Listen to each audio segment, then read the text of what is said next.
gateway to the future of innovation and technology. Dive into the exciting world of software where cutting-edge tech meets creativity. Explore no-code solutions that empower businesses to thrive without traditional barriers. Hear inspiring stories from tech pioneers and industry leaders who are changing the game.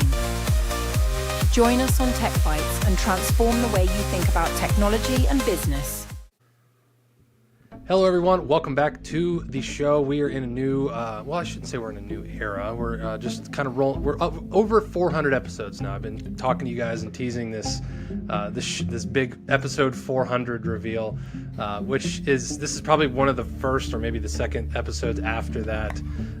So it is, it's a new, I guess it's kind of a new era, but it's a new benchmark, just another milestone along the path of this wild and awesome show that I've been running for so many years. So welcome into another episode. My name is Dan Hafner. Thank you all for joining. Before we go any further, please always like and subscribe and share the show if you do find value in it. That is always very, very much appreciated. And if you do that, you can get alerts of when the next episode of the No Code Advantage will come out. We've dropped, I think, 3 or 4 of those episodes at this point in the podcast.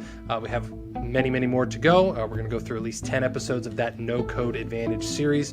So that is just something that I've been putting together for some of you who asked about these types of things for the show.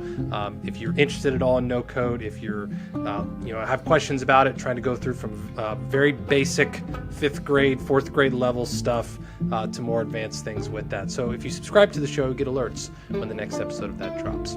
So today we're going to talk about hiring. We're going to talk about culture. For some of you who are in the show that listen, you might have startups already. You might have tech products. Maybe you're running a scale up at this point. How do you actually, navigate this game of hiring? I've been in and out of the hiring game, not at high levels. I still run a very, small agency myself.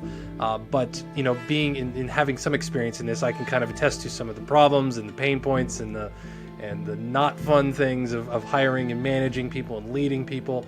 And how do you do that? Like it can be quite an interesting dynamic. So we're lucky enough to have a guest here join us today, Dr. Michael Neal.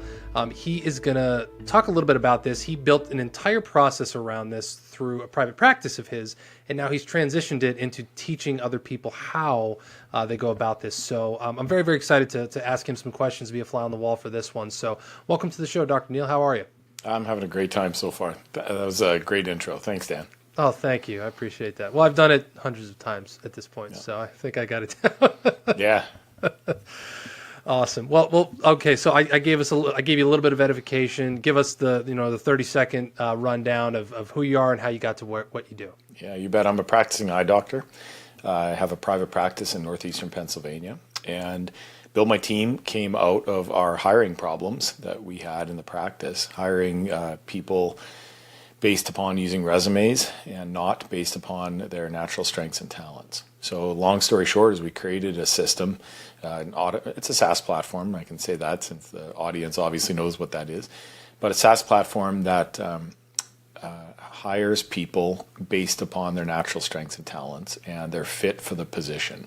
It's not based upon using resumes, not based upon experience, but instead just based upon what they are absolutely positively naturally gifted at and fitting those people into the positions that require those gifts. It's a great product. That's a great product. Just as a side note before we get into that, fellow Pennsylvanian, I love it. That was, a hint for you guys, when you're reaching out to people, if you find like a local connection, that always helps. I love to talk to fellow local people. But so what's the SaaS platform called? Build My Team. Build My Team. Okay. Mm-hmm. Now, Yeah. Is it specifically for eye doctors? Is it specifically for those? Okay.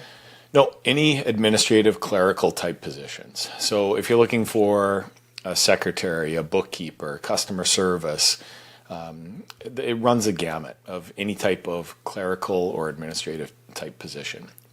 Those positions are very difficult to hire well for because all the resumes look the same. You have no idea what the person's naturally good at. And what we're able to do is we've systematized the process of bringing in A players, B+ players to your team.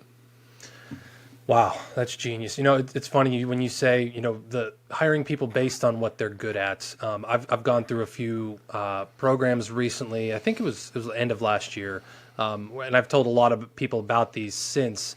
And you might know what I'm talking about as far as assessments like the Colbier Index, Sure. the DISC assessment. I'm sure you guys probably are familiar with that. But those were amazing. So for any of you who don't know about those, it's just answering a set of questions and then it spits out these. It's kind of freaky at some point. You're like, how does this thing know me this well? But that's really interesting because what that has allowed me to do is to realize what I'm good at, what I want to focus on, and things that I just suck at and I should not be wasting my time on and should delegate. So is that kind of what this system is? More complex than that. Okay. What our approach is we're not on the self-discovery bandwagon, if you will. We're trying to solve an extraordinarily specific business problem. Right. And that is to match incoming candidates. Well, first of all, find as many incoming candidates as possible and then match them to that open position for our clients. Our approach is a little bit different. We're not looking for like the proverbial right person. We're approaching it backwards from that aspect. We're approaching it from we're going to rule out everybody we know cannot do the job, and the ones left over will pick the best person. And by doing that, for example, we need as many applicants as possible. So this is a big funnel.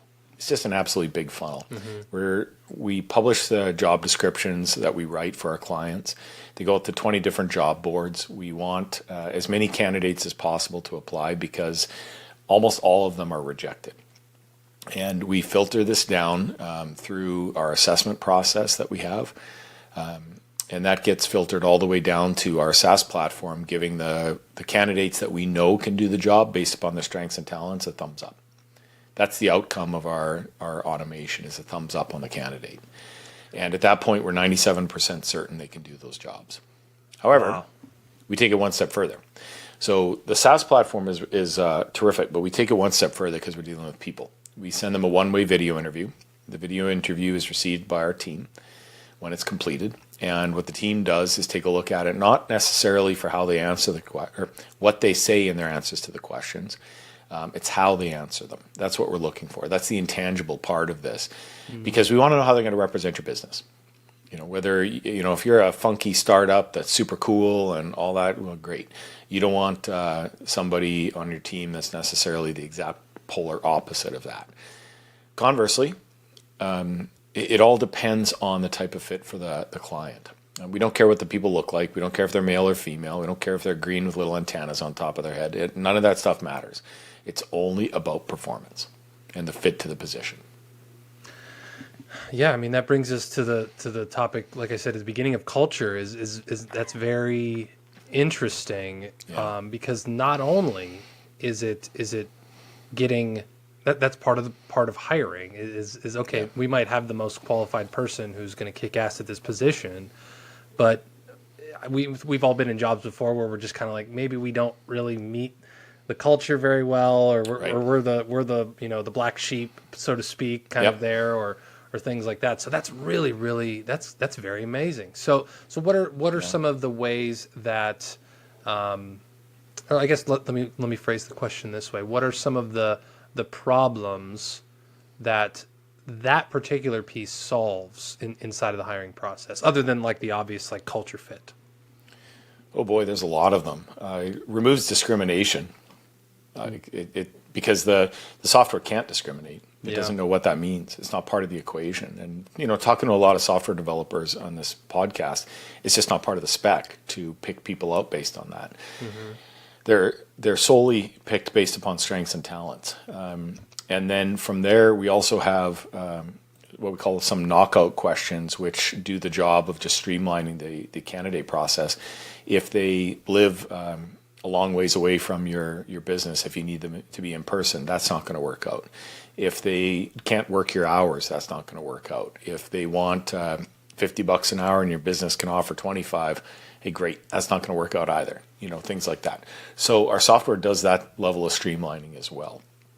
And I think from that perspective, we really tend to focus down from the entire top of the funnel to just having a couple come out of this process, and that's what we send over to our clients for them to make a decision based upon their whoever's going to be the best fit. Okay. And so this software for you guys, just as a refresher, it's called Build My Team. Where can we check it out? BuildMyTeam.com. BuildMyTeam.com. Very, very simple. Yeah. There you go. Yeah. So, okay. So let's get into this a little bit. So how did you come up with this idea? Because I kind of, that's one question I like to ask when people that have built SaaS platforms. There's always kind of it's like a Russell Brunson thing. It's like an origin story, like the Sure. problem that you ran into. Yeah. What problems were you facing? How did this idea come to be? Well, necessity is the mother of all invention, right? And we were hiring wrong. We were doing it. It was just a disastrous process that we had. When you're hiring wrong, you have a process, you're following it, and it's just getting you awful results. So I took a look at how some extremely successful companies were doing their hiring, and they were hiring based upon a similar approach, based upon the strengths and talents and making sure people are a great fit. And not in a subjective way, but in a way that's quantified. And it turns out you can do that.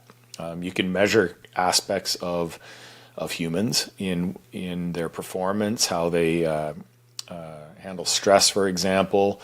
Are they detail oriented? There's all kinds of. We have 30. After a candidate goes through our process, we have 37 pages of information about them. Wow, it's remarkable. And that's how tight the fit is to those positions. And it's one of the reasons why people stay so long as well. So this all started with we had to find a better way. And this was inside of your practice, you're saying? Yep. It turned out that it's pretty successful for us. And, we have a feedback loop built into everything. So it just gets better and better and better because of the feedback loop. And we can adjust based on that. Started to do that for some friends, started to do that for some other folks, and then next thing you know, hey, maybe this is a problem that a lot of small businesses have, and that's where we started to grow. That's awesome. So speaking of that, what has the growth looked like? How has things been going for it? Well, we are in over 40 states. We have clients in over 40 states in 10 different healthcare professions specifically. Other non-healthcare professions, but it doesn't matter whether you're in healthcare or not. If you have a business that requires in-person help, folks to show up at your business in administrative or clerical roles, then that's what we excel at. Very cool. Very cool. Now, you mentioned just in your answer before, like kind of doing this in a different way. And that's kind of the beauty of a lot of, like you said, necessity is the mother of all invention. It's like this. It's almost like a Steve Jobs kind of mentality of thinking counterculture. Like the ones who are crazy enough to think they can change the world are the ones that actually do, right? Sometimes, yeah. It's this. Okay, how is everyone doing this? I think about this in terms of an investing perspective, right? Like they always say, like what does Warren Buffett say? Like when everyone's selling, you should be buying. Like kind of going against the grain. Yep. Now you mentioned before we hit record here that like you actually don't look at resumes till the very end, which I was like, well, I want to ask about that. That's because one would think you post a job, you collect resumes, you look at those resumes, you make a decision based on that. Now you guys do the opposite. So explain to me this. I'm curious. Yeah. So our approach is data driven. It's purely data driven hiring, and what I mean by that is the data that we are getting from the candidates. We're not asking them, hey, you handle stress well. Yeah. Hey, you follow process. Like check this. Right. These aren't like radio button type of yes or no approaches. It's based upon an area of psychology called psychometrics, where you measure that type of thing. Some can be measured, some cannot. And so when we take a look at this and this kind of approach with the data-driven hiring, we're not making decisions based upon like an interview process. We're not basing them based upon a resume. A resume is a really awesome history of your work as you describe it. That's it. As you describe it. Yeah. Right. And you're in a sales situation. You have to sell yourself to the employer. the really high end hiring teams for some of the employers, like especially on the software side, they're going to put you through the gears. They're going to make sure you actually know. Ask me, Dan, can I code? Well, I'm going to say yes, of course I can code, Dan. I can code all kind. I can do everything you need me to do, Dan, because I really want the job. The reality is that's rarely the case. So, software runs you through the gamut of that to prove it, and I understand that. For other type of positions, it's very hard to prove that, especially on like the administrative clerical side of things. And for entry-level management, very hard to prove as well.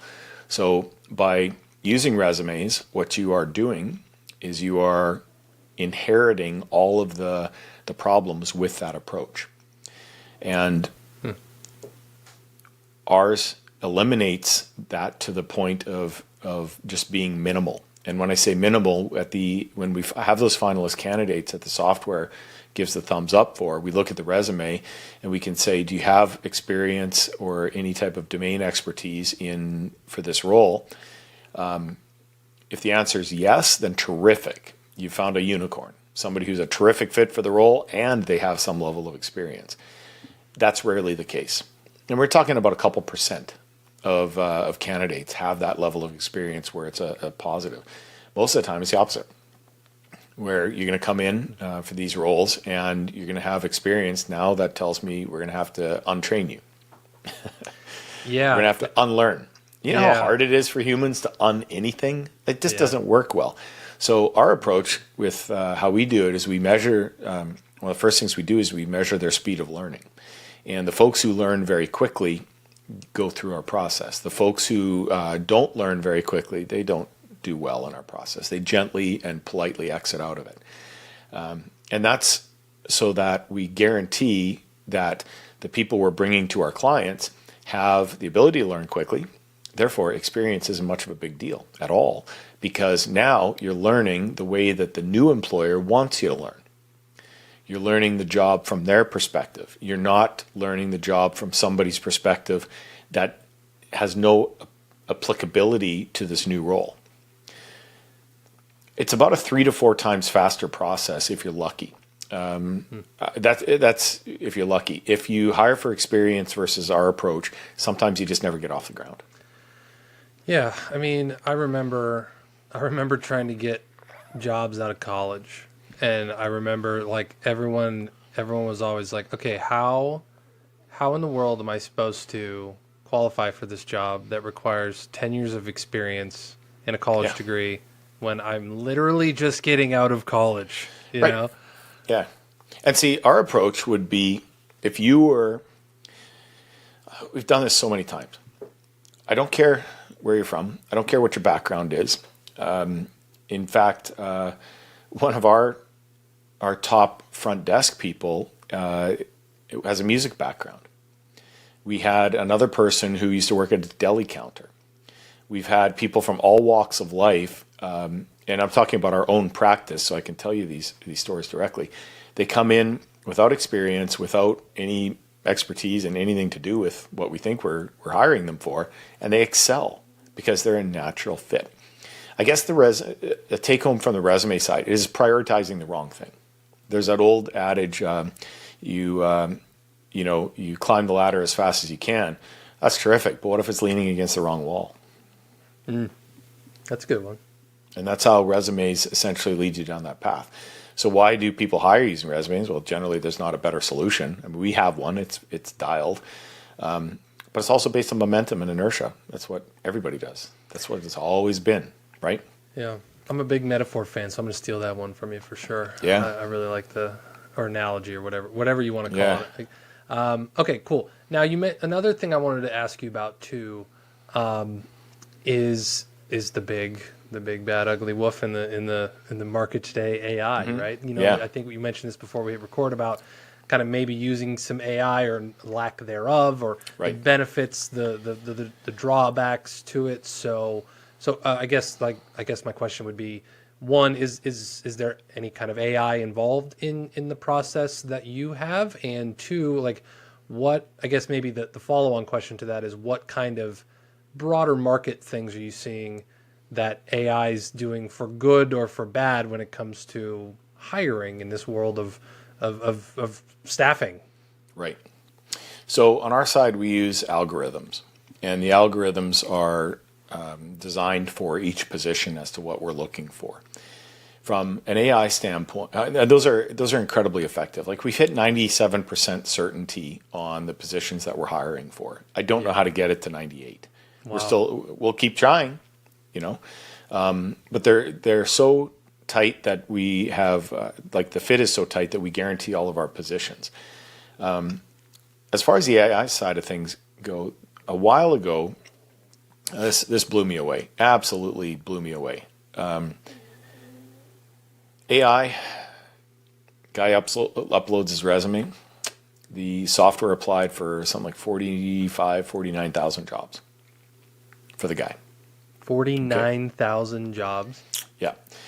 I think his response rate was something like 0.15 or something along those lines. And that out of those 49,000 applications, the AI got him 15 interviews. This was the case study I read. From an applicant standpoint, this is the best thing ever. I got 15 interviews. Okay, for what? I have no idea. What do you mean you have no idea? I have no idea. I've never heard of it. I have never heard of these people. I didn't apply.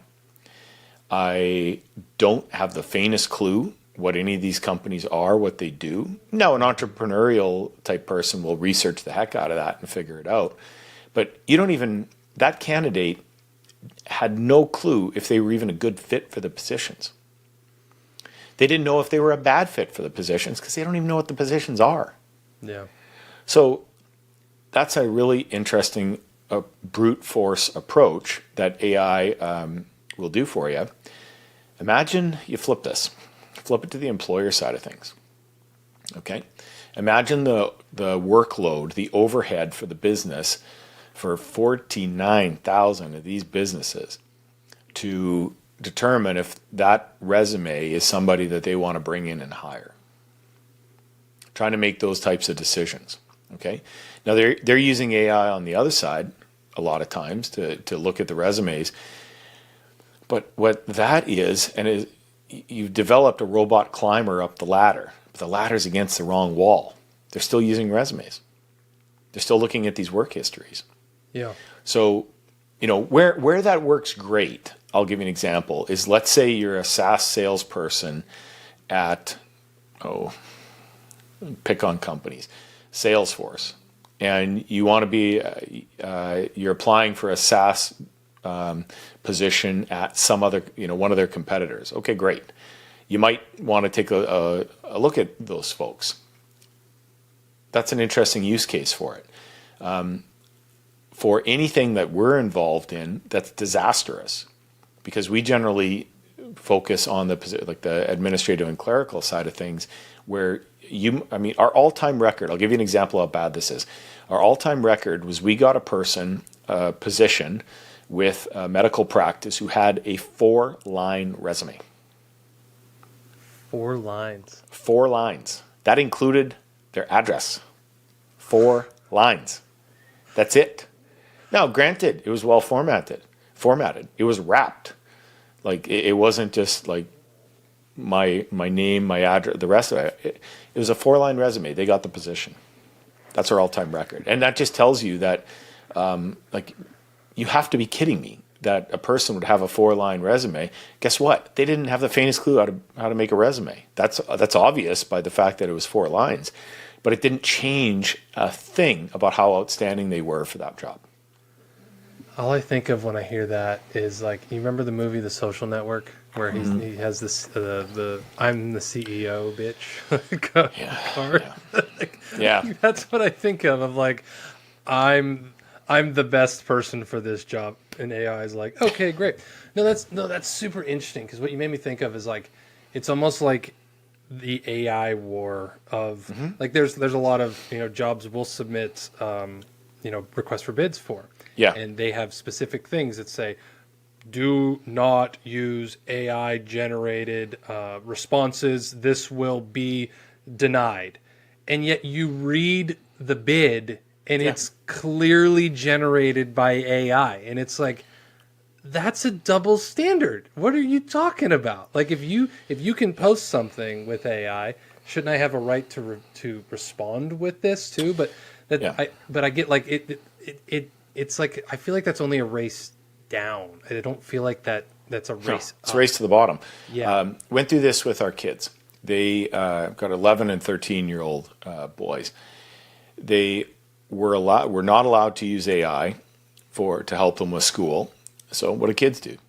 They found AI that they could use to help them with school with specific features where the AI had additions to it so that it wouldn't get caught by the AI that the school was using to look for AI. And what this is essentially is an arms race. But as you said, you're not going up, you're going down. Because the process they're following is flawed to begin with. So you have a solution to a problem that needs to be fixed in a different way. Yeah, this is where your solution and your way of thinking is so genius, because the way you're looking at it is you're testing the person's ability to learn and to adapt and what they're truly gifted and good at, which cannot be AI generated. It's either there or you either got it or you don't. Well, we're dealing with people, and so it's interesting. I've got a really interesting story about this. That when it came from candidates within Build My Team and the video interviews that I was describing to you. The video interviews only send out to the candidates we know can do the job. So they're in the final stretches of basically being recommended to our clients to hire. And the video interviews, 10 questions, they do it from their phone, and they can record their answers to the question, and then it uploads all to our platform. Well, now follow me on this, because this is really out there. When we first started using the video interviews, what ended up happening is that we would have folks, generally younger women, who would do this, and deep breath everybody, they would film their video interview standing in the shower, in the bathtub, okay, wearing their interview outfits, the best suit jackets they've got. And we're like, what the heck is going on? Because this happened once and then happened again and again and again. Different people, different kind of approaches to this. Because we got a lot of people applying for these jobs.